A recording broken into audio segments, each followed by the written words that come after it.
आर्यन शहर का सबसे बड़ा बिजनेस टाइकून था, जिसकी एक डील करोड़ों का रुख बदल देती थी। उसकी शादी अनन्या से तय हुई थी, जो एक रसूखदार परिवार से ताल्लुक रखती थी। आर्यन के मन में एक बात घर कर गई थी कि क्या अनन्या उसे एक इंसान के तौर पर पसंद करती है, या सिर्फ उसके ऊंचे बिजनेस एम्पायर की वजह से ये रिश्ता जुड़ा है। अपनी इस शंका को दूर करने और अनन्या के असली स्वभाव को परखने के लिए आर्यन ने खतरनाक खेल खेलने का फैसला किया। उसने अपने महंगे सूट उतारे, अपनी लग्जरी कार गैरेज में खड़ी की और एक मामूली सिक्योरिटी गार्ड की वर्दी पहन ली। चेहरे पर हल्की दाढ़ी और आंखों पर गहरा चश्मा लगाकर वो अनन्या के बंगले के गेट पर जा खड़ा हुआ। उसने अपना नाम बदलकर अर्जुन बताया और खुद को एक छोटे से गांव का रहने वाला लड़का जाहिर किया। उसे वहां गेट पर तैनात कर दिया गया। जब पहली बार अनन्या की गाड़ी गेट पर रुकी तो आर्यन का दिल जोर से धड़कने लगा। उसने झुककर सलाम किया और गेट खोला। अनन्या ने उसे एक पल के लिए भी मुड़कर नहीं देखा। वो अपने फोन पर किसी बिजनेस कॉल में व्यस्त थी। आर्यन को लगा कि शायद ये भेस काम कर गया है। अगले कुछ दिनों तक उसे वहीं रहकर ये देखना था कि जब उसके पास दौलत की चमक नहीं होगी, तब अनन्या और उसका परिवार एक साधारण गार्ड के साथ कैसा बर्ताव करते हैं। अब आर्यन के पिता और अनन्या के पिता ने मिलकर एक बड़ी बिजनेस डील के साथ इस रिश्ते पर मुहर लगा दी थी। दोनों ही खानदानों के लिए यह शादी केवल दो दिलों का मिलन नहीं, बल्कि दो विशाल बिजनेस साम्राज्यों का विलय थी। आर्यन को अपने पिता की पसंद पर भरोसा था, लेकिन उसके मन में एक गहरा शक घर कर गया था। उसे लगा कि अनन्या शायद उसे एक इंसान के तौर पर नहीं, बल्कि उसके पिता की अकूत संपत्ति और उस बड़ी डील के फायदे के रूप में देख रही है। उसने अपने पिता से साफ कह दिया कि वो इस तरह आंखें बंद करके शादी नहीं करेगा। उसे खुद ये परखना था कि अनन्या की प्राथमिकता क्या है, आर्यन या उसका पैसा। गार्ड की वर्दी पहने आर्यन अब अनन्या के घर के बाहर तैनात था। चिलचिलाती धूप में खड़ा होकर वो घर के भीतर होने वाली हर हलचल पर नजर रख रहा था। एक शाम जब अनन्या अपनी सहेलियों के साथ बाहर जाने के लिए निकली तो उसने गार्ड बने आर्यन को अपनी सैंडल का फीता बांधने का हुक्म दिया। आर्यन के लिए ये अपमानजनक था, क्योंकि उसने कभी किसी के आगे सिर नहीं झुकाया था, लेकिन सच जानने की जिद ने उसे झुकने पर मजबूर कर दिया। जैसे ही वो नीचे झुका, उसने अनन्या को अपनी सहेलियों से ये कहते सुना कि ये शादी उसके पिता के गिरते हुए बिजनेस को बचाने का इकलौता जरिया है। आर्यन के हाथ ठिठक गए। अनन्या अपनी चमचमाती स्पोर्ट्स कार से घर के बाहर उतरी और आर्यन के पास आकर रुकी। उसने अपनी कलाई पर बंधी महंगी घड़ी की ओर देखते हुए सख्त लहजे में कहा कि देखो, अभी ठीक दोपहर के 2 बज रहे हैं। अगले कुछ घंटों में मेरे कुछ बहुत खास मेहमान आने वाले हैं। उसने आर्यन को ऊपर से नीचे तक एक तिरस्कार भरी नज़र से देखा और आगे कहा कि ध्यान रहे, कोई भी फालतू इंसान अंदर कदम न रखने पाए। हम बहुत बड़े लोग हैं और हमारी अपनी एक साख है। मैं नहीं चाहती कि कोई ऐरा गैरा हमारे घर में घुसकर माहौल खराब करे। अपनी रईसी और बड़े बाप की बेटी होने का गुरूर उसके चेहरे पर साफ झलक रहा था। आर्यन खामोश खड़ा रहा और उसने बस धीरे से अपनी गर्दन हिला दी। उसके मन में कड़वाहट तो थी, लेकिन उसने एक शब्द भी नहीं बोला। वो मन ही मन सोच रहा था कि जिस लड़की को वो अपनी जीवन संगिनी बनाने जा रहा था, उसके दिल में एक मामूली इंसान के लिए रत्ती भर भी सम्मान नहीं है। वो देखना चाहता था कि अनन्या अपने अहंकार में और कितनी गिर सकती है, और ये दिखावा कब तक चलता है। उसने चुपचाप गेट बंद किया और अपनी ड्यूटी पर तैनात हो गया, जबकि उसके दिमाग में अब अनन्या की असली तस्वीर साफ होने लगी थी। शाम होते ही अनन्या के बंगले का लॉन रोशनी से जगमगा उठा और शहर के रईस सजादों की गाड़ियां एक एक कर वहां जुटने लगीं। अनन्या ने एक शानदार पार्टी रखी थी, जहां संगीत की धुन और ऊंची आवाजों में ठहाके गूंज रहे थे। आर्यन गेट पर मुस्तैद खड़ा था, लेकिन उसका पूरा ध्यान अनन्या और उसके दोस्तों की बातचीत पर था। पार्टी के बीच में जब अनन्या अपनी सहेलियों और कुछ बिजनेस पार्टनर्स के साथ ड्रिंक्स ले रही थी, तो बात आर्यन के साथ उसकी होने वाली शादी तक पहुंच गई। आर्यन कान लगाकर सुनने लगा कि आखिर उसके बारे में क्या चर्चा हो रही है। एक सहेली ने हंसते हुए पूछा कि क्या वो सच में उस बिजनेस टाइकून आर्यन से शादी करने के लिए तैयार है, तो अनन्या के चेहरे पर एक कुटिल मुस्कान आ गई। उसने लापरवाही से अपने बाल पीछे किए और बड़े गर्व से कहा कि देखो, आर्यन और उसके पिता के साथ ये रिश्ता सिर्फ एक सीढ़ी है। मेरे डैड को इस डील की सख्त जरूरत थी और आर्यन का बैंक बैलेंस हमारे लिए एक जैकपॉट जैसा है। उसने आगे जो कहा, उसने आर्यन के पैरों तले जमीन खिसका दी। अनन्या बोली कि अगर कल को मुझे आर्यन से भी बड़ा कोई बिजनेसमैन या उससे ज्यादा दौलत वाला कोई मिल गया, तो मैं बिना पलक झपकाए उसे छोड़ दूंगी और उससे शादी कर लूंगी। मेरे लिए जज्बात नहीं, सिर्फ लाइफस्टाइल और पावर मायने रखती है। बाहर खड़ा आर्यन ये सब सुन रहा था और उसका कलेजा छलनी हो रहा था। उसे अपनी कानों पर यकीन नहीं हो रहा था कि जिस लड़की को वो अपना हमसफर मान रहा था, उसके लिए वो सिर्फ एक सौदा था। उसे महसूस हुआ कि बड़े बाप की इस बड़ी बेटी की ख्वाहिशें उसकी रईसी से भी कहीं ज्यादा बड़ी और खोखली हैं। उसे समझ आ गया कि यहाँ प्यार का कोई वजूद नहीं है, सिर्फ पैसों की भूख है। आर्यन ने अपनी मुट्ठियां भींच लीं और अपनी टोपी को थोड़ा और नीचे झुका लिया। उसकी आंखों में अब दुख की जगह एक कड़वा सच और गुस्से की चमक थी। अनन्या के पिता भी बिल्कुल अपनी बेटी जैसे ही निकले। उनके लिए ये शादी कोई पवित्र बंधन नहीं, बल्कि एक सोची समझी बिजनेस स्ट्रैटेजी थी। उन्हें इस बात से कोई सरोकार नहीं था कि उनकी बेटी का जीवनसाथी कैसा है या वो खुश रहेगी या नहीं। उनका एकमात्र लक्ष्य अपनी डूबती हुई कंपनी को आर्यन के साम्राज्य के सहारे फिर से खड़ा करना था। पार्टी के एक कोने में जाकर उन्होंने अपने एक खास बिजनेस पार्टनर से फोन पर धीरे से बात की और बड़े गर्व से कहा कि बस कुछ दिनों की बात है, जैसे ही आर्यन के साथ ये डील और शादी पक्की होती है, हमारे पास इतना फंड होगा कि हम शहर के आधे मार्केट पर कब्जा कर लेंगे।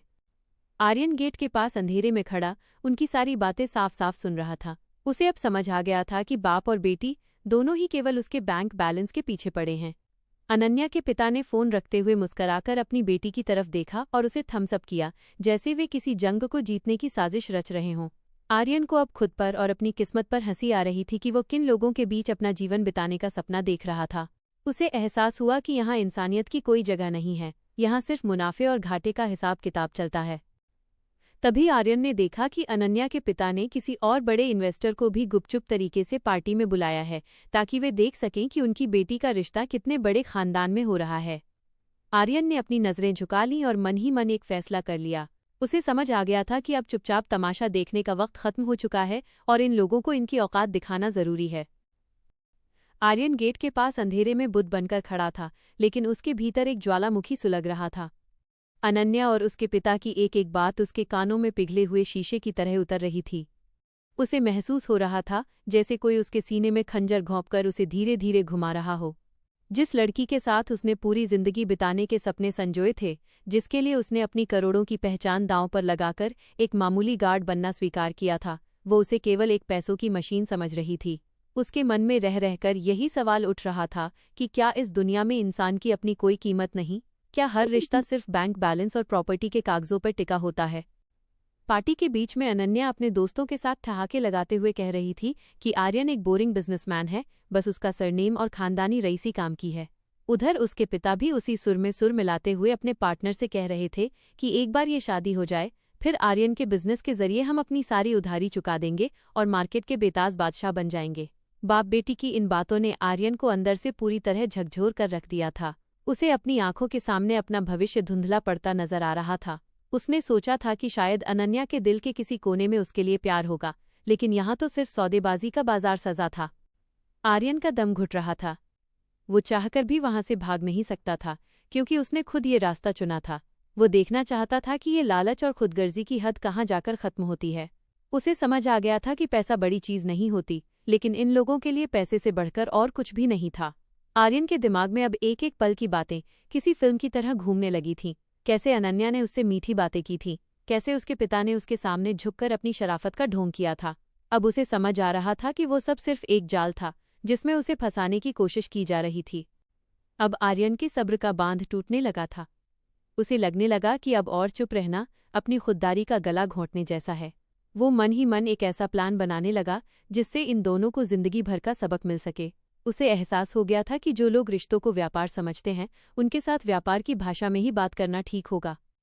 आर्यन ने अपनी आंखों के आंसू पोंछे और अपनी नजरें सीधे अनन्या की तरफ गड़ाईं, जो अभी भी अपनी रईसी के नशे में चूर होकर अपनी सहेलियों के सामने डिंगे हाँक रही थी। आर्यन गेट के पास अंधेरे में खड़ा था और उसके हाथ कांप रहे थे।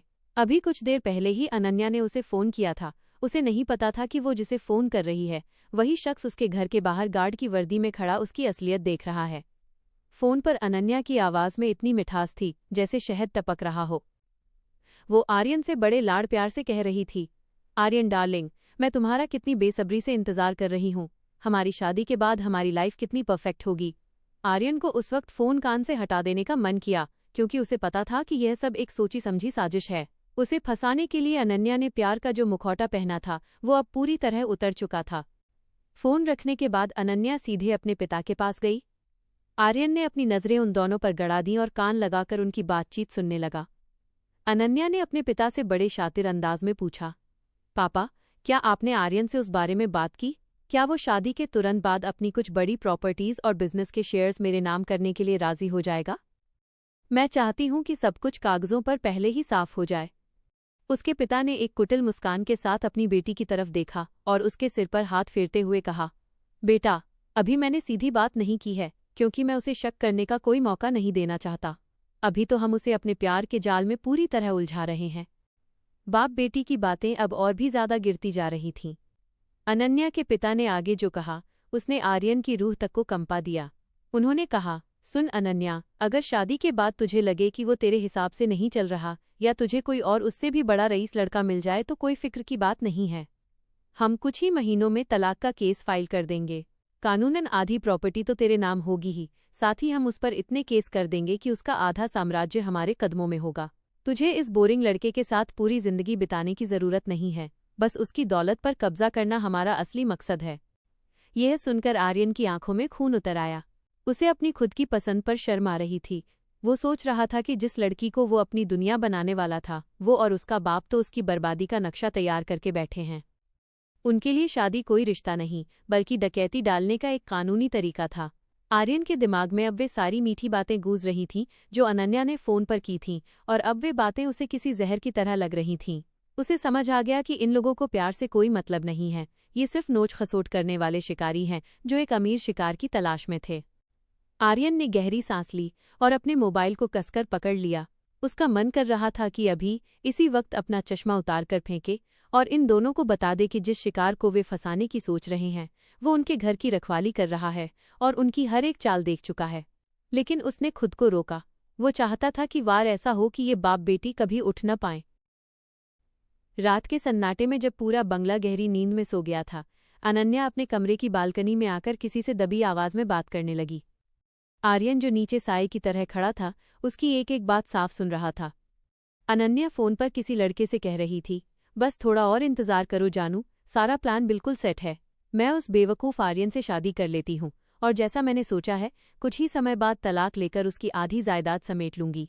उसके बाद हमें यहाँ रहने की ज़रूरत नहीं है, हम दोनों हमेशा के लिए विदेश चले जाएंगे। वहाँ हमें कोई रोकने टोकने वाला नहीं होगा, हम उसकी दौलत पर ऐश करेंगे। यह सुनकर आर्यन के पैरों तले ज़मीन खिसक गई। उसे यकीन नहीं हो रहा था कि अनन्या किसी और से प्यार करती है और उसे सिर्फ एक मोहरे की तरह इस्तेमाल कर रही है। फोन काटने के बाद अनन्या की नज़र नीचे खड़े आर्यन पर पड़ी। उसने अपने रईसी के घमंड में चिल्लाकर कहा, ओए गार्ड, सुनता नहीं है? जा, मेरे लिए ठंडे पानी की बोतल लेकर आ। आर्यन के भीतर गुस्सा उबल रहा था। उसने शांत लहजे में जवाब दिया, मैडम, अभी मेरी ड्यूटी का समय खत्म नहीं हुआ है, जैसे ही समय होगा मैं चला जाऊंगा। अनन्या का पारा चढ़ गया। उसे एक मामूली गार्ड का यह जवाब बर्दाश्त नहीं हुआ। वो उसे भला बुरा कहने ही वाली थी कि तभी दूसरा गार्ड अपनी ड्यूटी के लिए वहां पहुंच गया। उसने आर्यन को देखकर हैरानी से पूछा, भाई तू नया है क्या यहाँ? आर्यन ने सिर झुकाकर कहा, हाँ, मेरी आज ही ज्वाइनिंग हुई है। आर्यन अब वहां एक पल भी नहीं रुकना चाहता था। वो चुपचाप अंधेरे का फायदा उठाकर बंगले के पिछले हिस्से की तरफ गया, जहां उसने अपनी करोड़ों की लग्जरी कार छिपाकर खड़ी की थी। जैसे ही उसने अपनी जेब से चाबी निकाली और कार का दरवाज़ा खोलने की कोशिश की, अचानक पीछे से अनन्या की आवाज़ आई, तुम यहाँ क्या कर रहे हो? आर्यन ठिठक गया। अनन्या उसे ढूंढते हुए पीछे तक आ गई थी। उसने आर्यन को अपनी महंगी गाड़ी के पास खड़ा देखकर उसे डांटना शुरू कर दिया। तेरी हिम्मत कैसे हुई इस गाड़ी के पास खड़े होने की? तू यहाँ चोरी करने के इरादे से आया है क्या? आर्यन ने अपनी आंखों में आए आंसुओं को छिपाने की कोशिश की। वो अंदर से इतना टूट चुका था कि उसके पास शब्द नहीं थे। अनन्या ने उसे धक्का देते हुए कहा, एक मामूली गार्ड की इतनी औकात कि वो इतनी बड़ी गाड़ी को छूने की हिम्मत करे? निकल यहाँ से इससे पहले कि मैं पुलिस को बुला लूं। आर्यन ने चुपचाप अपनी कार की चाबी मुट्ठी में भींच ली और बिना कुछ कहे वहां से मुड़ गया। उसकी खामोशी में एक बड़ा तूफान छिपा था। उसे अब अनन्या के हर सवाल का जवाब मिल गया था। आर्यन के कानों में अनन्या के वे शब्द किसी तेजाब की तरह चुभ रहे थे। वो अपनी कार के बोनट पे हाथ रखे खड़ा था और उसके दिमाग में बस यही घूम रहा था कि क्या कोई इंसान सच में इतना गिर सकता है? उसे लगा था कि शायद अनन्या सिर्फ बिगड़ी हुई रईस लड़की है, लेकिन वो तो एक शातिर अपराधी की तरह उसकी पूरी जिंदगी बर्बाद करने का प्लान बना चुकी थी। अनन्या उसे वहीं खड़ा देखकर और ज्यादा भड़क गई और उसके पास आकर चिल्लाने लगी, अरे ओ बहरे, तुझे समझ नहीं आता? एक तो तू चोरी की नीयत से यहाँ खड़ा है और ऊपर से मुझे घूर रहा है। इस गाड़ी की कीमत भी पता है तुझे? तेरे जैसे 7 पुश्ते बिक जाएंगी, तब भी इसका एक पहिया नहीं खरीद पाएगा। आर्यन ने अपनी गर्दन उठाई और अनन्या की आंखों में सीधे देखा। उसकी आंखों में अब वो डर या शराफत नहीं थी जो एक गार्ड की होती है, बल्कि उनमें एक ऐसा गहरा सन्नाटा था जो किसी बड़े तूफान के आने की दस्तक दे रहा था। अनन्या एक पल के लिए उसकी उस भारी और रौबदार नज़र को देखकर सहम गई। उसे लगा कि इस गार्ड की आंखों में इतनी चमक और इतना आत्मविश्वास कहाँ से आया। लेकिन अपने अहंकार में चूर होकर उसने फिर से हाथ उठाया और आर्यन को थप्पड़ मारने की कोशिश की। आर्यन ने फुर्ती से उसका हाथ हवा में ही पकड़ लिया। अनन्या की चीख निकल गई, तेरी हिम्मत कैसे हुई मेरा हाथ पकड़ने की? छोड़ मुझे नीच इंसान। आर्यन ने बहुत ही शांत लेकिन कड़क आवाज में कहा, नीच कौन है अनन्या? ये तो आज रात के सन्नाटे ने साफ कर दिया है। जिसे तुम अपनी 7 पुश्तों की जागीर समझ रही हो, वो जिसे तुम आर्यन कहकर फोन पर मीठी बातें कर रही थी, वो कोई और नहीं बल्कि वही इंसान है जिसे तुम अभी थप्पड़ मारने चली थी। यह कहकर आर्यन ने अपनी जेब से वह चाबी निकाली जिस पर उसके बिजनेस साम्राज्य का लोगो बना था और कार का सेंसर दबा दिया। जैसे ही कार की लाइटें चमकी और उसकी हेडलाइट्स की तेज रोशनी सीधे अनन्या के चेहरे पर पड़ी, उसकी आंखें चौंधिया गईं। अनन्या हक्की बक्की रह गई। उसने देखा कि वो मामूली गार्ड अब धीरे धीरे अपना चश्मा उतार रहा है और अपनी टोपी फेंक रहा है। जैसे ही रोशनी में आर्यन का असली चेहरा साफ हुआ, अनन्या के पैरों तले जमीन खिसक गई। उसके मुंह से आवाज तक नहीं निकल रही थी। वो हकलाते हुए बोली, आर्यन, तुम यहाँ इस हालत में? आर्यन ने अपनी कार का दरवाज़ा खोला और अंदर बैठते हुए कहा, हाँ अनन्या, मैं ही हूँ। मैं यहाँ ये देखने आया था कि क्या तुम सच में मेरी लाइफ पार्टनर बनने के लायक हो, लेकिन मुझे तो यहाँ सिर्फ एक सौदागर और एक धोखेबाज मिली। तुम्हारा और तुम्हारे पिता का जो खेल था वो अब खत्म हो चुका है। आर्यन ने गाड़ी स्टार्ट की और इंजन की गूंज ने पूरे सन्नाटे को चीर दिया। अनन्या पागलों की तरह उसकी खिड़की के पास आई और गिड़गिड़ाने लगी, आर्यन, मेरी बात सुनो। वो सब एक मजाक था। मैं तो बस देख रही थी कि तुम। लेकिन आर्यन ने उसकी एक बात नहीं सुनी। उसने ठंडे लहजे में कहा, कल सुबह तक तुम्हारे पिता की सारी डील्स कैंसिल हो जाएंगी और जो तुमने विदेश भागने का सपना देखा है उसे अब अपनी यादों में ही सजाए रखना, क्योंकि अब तुम सड़क पर होगी बिना किसी बैंक बैलेंस के। आर्यन ने अपनी गाड़ी की रफ्तार बढ़ाई और वहां से सीधा अपने सबसे करीबी दोस्त समीर के घर पहुंचा। आधी रात का वक्त था, लेकिन आर्यन का चेहरा गुस्से और दुख से तमतमा रहा था। उसने समीर को जगाया और शुरुआत से लेकर आखिर तक की सारी बात बता दी। कैसे वो गार्ड बना, कैसे अनन्या ने उसके साथ बदतमीजी की और कैसे उसने उसे और उसके बाप को अपनी बर्बादी की साजिश रचते हुए सुना। आर्यन ने समीर से कहा, समीर, मुझे यकीन नहीं हो रहा कि कोई इतना गिर सकता है। मैंने उसे अपनी दुनिया माना था और उसने मुझे सिर्फ एक सीढ़ी समझा। अब बहुत हुआ। अब मैं इन सबको इनकी औकात दिखाऊंगा।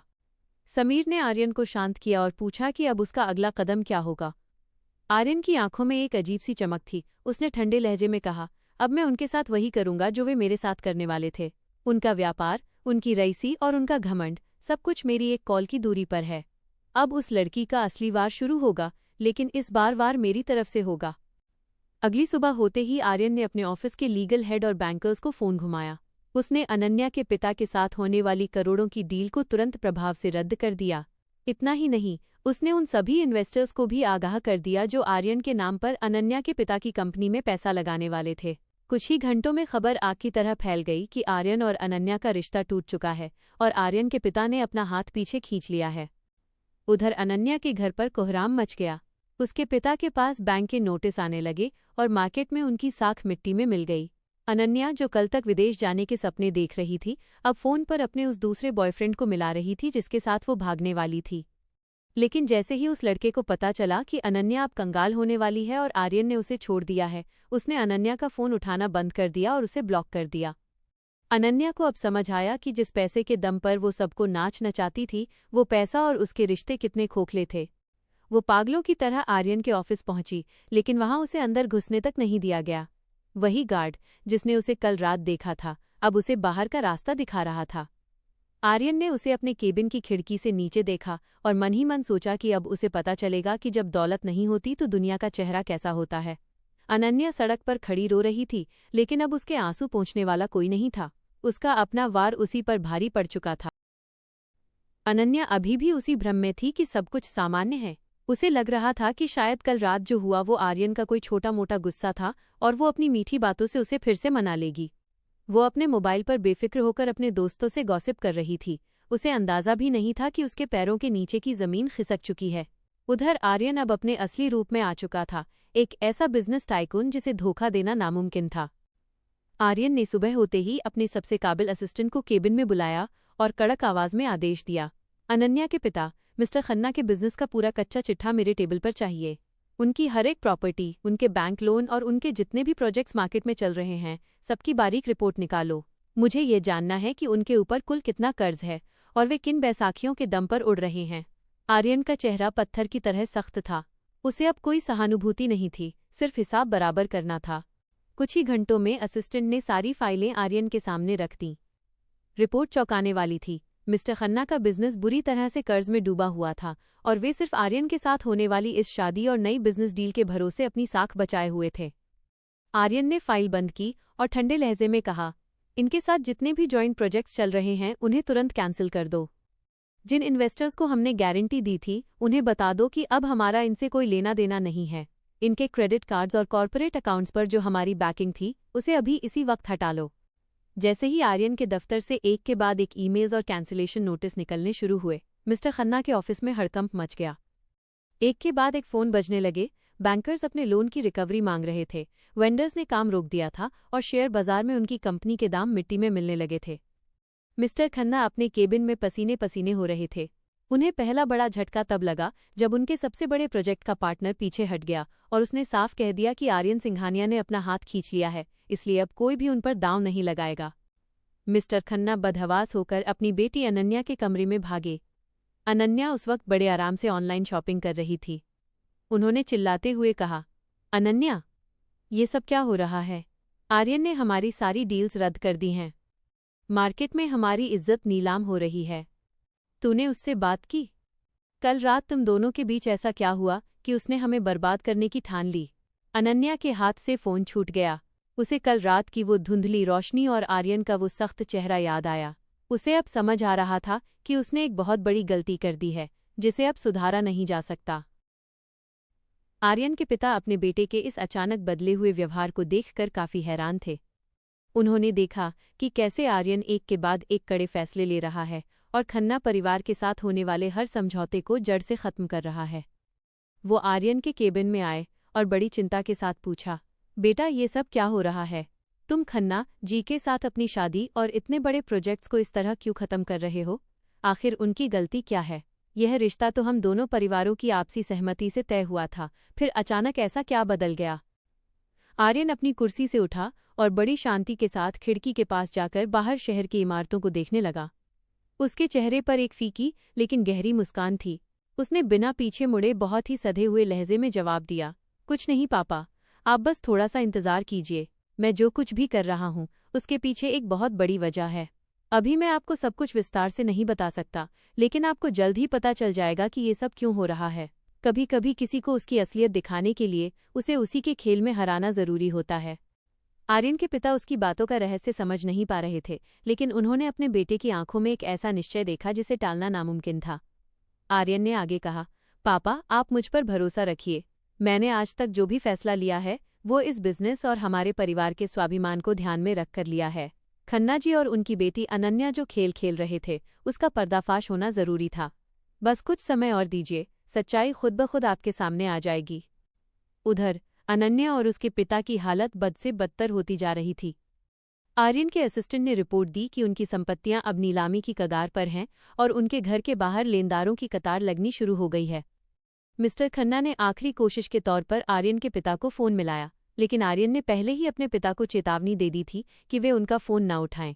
तभी अनन्या, जो अब तक हार मानने को तैयार नहीं थी, उसने सोचा कि वो खुद आर्यन के पास जाएगी और अपनी खूबसूरती और पुरानी मीठी बातों के जाल में उसे फिर से फंसा लेगी। उसे लगा कि शायद आर्यन अभी भी उससे प्यार करता है और वो उसे मना लेगी। वो बिना अपॉइंटमेंट लिए आर्यन के ऑफिस के रिसेप्शन पर पहुंच गई और अंदर जाने की जिद करने लगी। मिस्टर खन्ना बदहवास हालत में आर्यन के दफ्तर पहुंचे। उनके कपड़े अस्त व्यस्त थे और चेहरे पर बर्बादी का खौफ साफ दिख रहा था। रिसेप्शनिस्ट के मना करने के बावजूद वे जबरदस्ती आर्यन के केबिन का दरवाज़ा खोलकर अंदर घुस गए। उनके पीछे पीछे अनन्या भी थी, जिसने चेहरे पर बेचारगी और नकली आंसू सजा रखे थे ताकि वो आर्यन का दिल पिघला सके। मिस्टर खन्ना हांफते हुए चिल्लाए, आर्यन बेटा, यह सब क्या पागलपन है? तुमने रातों रात मेरे सारे कॉन्ट्रैक्ट्स खत्म कर दिए, बैंक ने मेरी सारी प्रॉपर्टी सील करने का नोटिस दे दिया है। आखिर क्या गुनाह किया है मैंने? तुम अपने होने वाले ससुर के साथ ऐसा कैसे कर सकते हो? आर्यन अपनी बड़ी सी लेदर चेयर पे बहुत ही सुकून से बैठा था। उसने धीरे से अपनी फाइल बंद की और मेज पर रखे अपने चश्मे को साफ करते हुए उनकी ओर देखा। उसकी आंखों में वो पुराना सम्मान नहीं, बल्कि एक ठंडी नफरत थी। मिस्टर खन्ना के सवालों का जवाब देने के बजाय आर्यन ने एक रिमोट दबाया, जिससे उसके केबिन की बड़ी स्क्रीन ऑन हो गई। स्क्रीन पर एक वीडियो चलने लगा। ये वही रात थी जब आर्यन गार्ड बनकर उनके घर के बाहर खड़ा था। वीडियो में अनन्या और उसके पिता की वह सारी बातचीत रिकॉर्ड थी, जिसमें वे शादी के बाद आर्यन की संपत्ति हड़पने और फिर तलाक लेकर उसे सड़क पर लाने की साजिश रच रहे थे। मिस्टर खन्ना के चेहरे का रंग सफ़ेद पड़ गया और उनकी जुबान जैसे तालू से चिपक गई। अनन्या के भी चेहरे से वो झूठी मासूमियत गायब हो गई और वो कांपने लगी। आर्यन अपनी कुर्सी से खड़ा हुआ और उनके करीब जाकर बहुत ही धीमी लेकिन घातक आवाज में बोला, आपने पूछा ना कि मैं ये सब क्यों कर रहा हूँ, तो जवाब ये है कि मैं वही कर रहा हूँ जो आप मेरे साथ करने वाले थे। आपने मुझे एक इंसान नहीं बल्कि एक एटीएम मशीन समझा था। आपने सोचा था कि आप मेरी शराफत का फायदा उठाकर मेरा साम्राज्य लूट लेंगे और आपकी बेटी किसी और के साथ विदेश में मेरे पैसों पर ऐश करेगी। मिस्टर खन्ना हकलाते हुए बोले, आर्यन, वो तो बस एक मामूली बात थी, हम तो बस मजाक। आर्यन ने हाथ उठाकर उन्हें चुप रहने का इशारा किया और कड़क कर कहा, मजाक? आप अब देखेंगे। जिस कर्ज के बोझ तले आप दबे हैं, उसे चुकाने के लिए अब आपको अपना ये बंगला और अपनी सारी गाड़ियां बेचनी पड़ेंगी। और अनन्या, तुम जिस रईसी के नशे में चूर होकर एक गार्ड को अपनी सैंडल का फीता बांधने कह रही थी, आज उसी गार्ड ने तुम्हारी पूरी दुनिया को तुम्हारी औकात दिखा दी है। अनन्या आर्यन के पैर पकड़ने के लिए आगे बढ़ी और रोते हुए कहने लगी, आर्यन, मुझे माफ कर दो, मुझसे बहुत बड़ी गलती हो गई। मैं तुमसे सच में प्यार करती हूँ। आर्यन ने अपना पैर पीछे खींच लिया और घृणा से कहा, प्यार? तुमने प्यार शब्द का अपमान किया है। तुम्हारा प्यार सिर्फ मेरी बैंक पासबुक तक था। अब जाओ यहाँ से, क्योंकि अगले 1 घंटे में तुम्हारी कंपनी का दिवाला निकलने वाला है और पुलिस तुम्हारे घर पहुंचने वाली है, क्योंकि तुम्हारे पिछले कई बिजनेस डील्स में मैंने धोखाधड़ी के सबूत निकाल लिए हैं। बाप और बेटी बेदम होकर वहीं फर्श पर बैठ गए। उन्हें समझ आ गया था कि उन्होंने जिस शेर का शिकार करने की सोची थी, वो खुद उन्हें उनके ही बिछाए जाल में दफन कर चुका है। आर्यन ने अपने असिस्टेंट को बुलाया और कहा, इन लोगों को बाहर निकालो, अब मेरे केबिन की हवा खराब हो रही है। आर्यन ने अनन्या की आंखों में देखते हुए आखिरी बार अपनी बात रखी। उसके शब्दों में नफरत से ज्यादा एक गहरा सबक था। उसने कहा, अनन्या, आज तुम्हें जो दर्द हो रहा है वो सिर्फ इसलिए है क्योंकि जो जाल तुमने मेरे लिए बुना था, आज तुम खुद उसमें फंस गई हो। तुम मेरे जज्बातों, मेरी साख और मेरी जिंदगी के साथ खिलवाड़ करने चली थी, लेकिन कुदरत का इंसाफ देखो, आज पासा बिल्कुल उल्टा पड़ गया है। जो बर्बादी तुम मेरे लिए चाहती थी, आज वो तुम्हारे दरवाजे पर दस्तक दे रही है। अनन्या सिसक रही थी, लेकिन आर्यन का दिल अब पिघलने वाला नहीं था। उसने अपनी मेज से एक फाइल उठाई और उसे बंद करते हुए आगे कहा, मैंने इस नाटक से सिर्फ तुम्हारी असलियत नहीं जानी, बल्कि जिंदगी का सबसे बड़ा सबक सीखा है। दौलत तो आती जाती रहती है, लेकिन किसी के भरोसे और जिंदगी के साथ खिलवाड़ करने की कीमत बहुत भारी चुकानी पड़ती है। तुमने मुझे एक प्रोजेक्ट समझा था, लेकिन याद रखना, इंसान कोई खिलौना नहीं होता जिसे तुम जब चाहो इस्तेमाल करो और जब चाहो फेंक दो। आर्यन ने खिड़की की ओर पीठ कर ली और बाहर डूबते सूरज को देखने लगा। उसने ठंडे लहजे में कहा, मेरे साथ अब कुछ बुरा नहीं होगा, क्योंकि मैंने समय रहते अपनी आंखों से पट्टी हटा ली है। लेकिन तुम्हारे पास अब पूरी जिंदगी होगी ये सोचने के लिए कि काश तुमने दौलत से ज्यादा इंसानियत को तवज्जो दी होती। अब जाओ यहाँ से, क्योंकि मुझे अपनी जिंदगी की एक नई और सच्ची शुरुआत करनी है, जहाँ तुम्हारे जैसे लोगों की परछाई भी न हो। अनन्या और उसके पिता बिना एक शब्द बोले सिर झुकाए केबिन से बाहर निकल गए। आर्यन ने एक लंबी और सुकून भरी सांस ली। आज उसके पास न सिर्फ उसकी करोड़ों की संपत्ति सुरक्षित थी, बल्कि उसकी खुददारी भी जीत चुकी थी। उसने अपने फोन से अनन्या का नंबर हमेशा के लिए ब्लॉक कर दिया और अपने असिस्टेंट को फोन कर मुस्कुराते हुए कहा, कल से एक नया प्रोजेक्ट शुरू करना है, और इस बार पार्टनरशिप सिर्फ काम की नहीं, ईमानदारी की होगी। आर्यन के केबिन से बाहर निकलते ही अनन्या और उसके पिता के लिए असली दुस्वप्न शुरू हो गया। अगले ही दिन मिस्टर खन्ना की कंपनी के दिवालिया होने की खबर हर अखबार की हेडलाइन बन गई। उनकी आलीशान कोठी, जिसे उन्होंने कभी अपनी शान का प्रतीक माना था, उस पर बैंक ने नीलामी का बोर्ड लगा दिया। जो दोस्त और रिश्तेदार कल तक उनकी पार्टियों की रौनक बढ़ाते थे, उन्होंने अब उनसे मुंह मोड़ लिया। जिस बॉयफ्रेंड के साथ अनन्या विदेश भागने की योजना बना रही थी, उसने उसका नंबर ब्लॉक कर दिया और उसे पहचानने तक से इनकार कर दिया। हफ्तों बाद आर्यन अपनी गाड़ी से एक साधारण इलाके से गुजर रहा था। उसने देखा कि एक छोटे से किराए के मकान के बाहर अनन्या हाथ में राशन का थैला लिए खड़ी है। उसका चेहरा मुरझाया हुआ था और उसकी आंखों की वो चमक गायब हो चुकी थी। उसके पिता जो कभी करोड़ों की डील्स की बात करते थे, अब एक छोटी सी दुकान पर मुनीम का काम कर रहे थे ताकि 2 वक्त की रोटी का इंतजाम हो सके। उन्हें अब समझ आ गया था कि उन्होंने आर्यन की दौलत हड़पने के चक्कर में वो सब कुछ गंवा दिया जो उनके पास पहले से था। आर्यन ने अपनी गाड़ी की खिड़की ऊपर चढ़ाई और मन ही मन सोचा कि इंसान को अपनी हैसियत का गुमान चाहे कितना भी क्यों न हो, लेकिन उसे कभी दूसरों की मजबूरियों या जज्बातों का सौदा नहीं करना चाहिए। अनन्या और उसके पिता के लिए यही सबसे बड़ी सजा थी कि उन्हें अब उसी आम इंसान वाली जिंदगी को जीना पड़ रहा था जिसे वे कभी नफरत और हिकारत की नज़र से देखते थे। वे दोनों अपनी लालच की आग में खुद ही जलकर राख हो गए थे। आर्यन अब अपनी जिंदगी के एक नए अध्याय की शुरुआत कर रहा था, जहां रिश्तों की बुनियाद पैसों पर नहीं बल्कि सच्चाई और वफादारी पर टिकी थी। उसने अपनी कंपनी के जरिए उन लोगों की मदद करना शुरू किया जो सच में मेहनत करना चाहते थे, और खन्ना परिवार के पतन ने पूरे शहर के बिजनेस जगत को यह सबक सिखा दिया कि ईमानदारी से बड़ा कोई बिजनेस नहीं होता और इंसानियत से बड़ी कोई दौलत नहीं होती। अगर आपको ये दिल छू लेने वाली कहानी अच्छी लगी हो तो हमारे चैनल को सब्सक्राइब करें और बेल आइकन ज़रूर दबाएं ताकि आप ऐसी और भी दिलचस्प कहानियां सबसे पहले देख सकें।